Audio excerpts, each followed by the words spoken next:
The great Stephen King once wrote, "Don't sweat the small stuff," which I mulled over for long enough to realise that I don't entirely agree with it.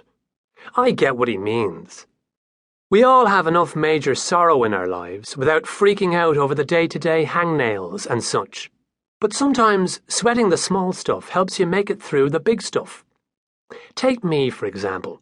I have had enough earth-shattering events happen to me, beside me, and underneath me to have most people dribbling in a psych ward. But what I do is try not to think about it. Let it fester inside. That's my philosophy. It's gotta be healthy, right? Focus on the everyday non-lethal bullshit to take your mind off the landmark psychological blows that are standing in line to grind you down. My philosophy has gotten me this far, but my soldier sense tells me that things are about to come to a head. There isn't much call for deep thinking in my current job in Cloisters, New Jersey. We don't do a lot of chatting about philosophical issues or natural phenomena in the casino. I tried to talk about National Geographic one night, and Jason gave me a look like I was insulting him. So I moved on to a safer subject. Which of the girls have implants? This is one of our regular topics, so it's familiar territory. He calmed down after a couple of swallows from his protein shake. Me talking about issues scared Jace more than a drunk with a pistol. Jason's the best doorman I have ever worked with. A rare combination of big and fast, and with a lot more smarts than he lets on.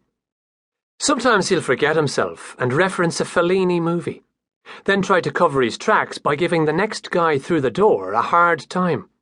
Guys got secrets. We all do. He doesn't feel like burdening me, and I am absolutely fine with that attitude. We both pretend we're dumb, and we both suspect we aren't as dumb as we pretend. It's exhausting. Most nights we have time for chit-chat out front. Everything's quiet until 10:30 or so. Generally just a few small-time players, under-the-radar guys.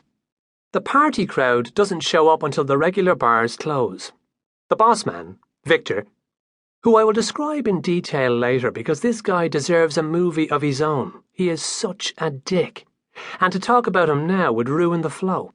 Anyways, Vic still wants a couple of bodies out front. Sometimes it takes two to shut down a fight if there are accusations flying around on the back table. It can get pretty heated in there, especially with the little guys. I blame Joe Pesci. So I generally do the night shift. Not that there's a day shift per se.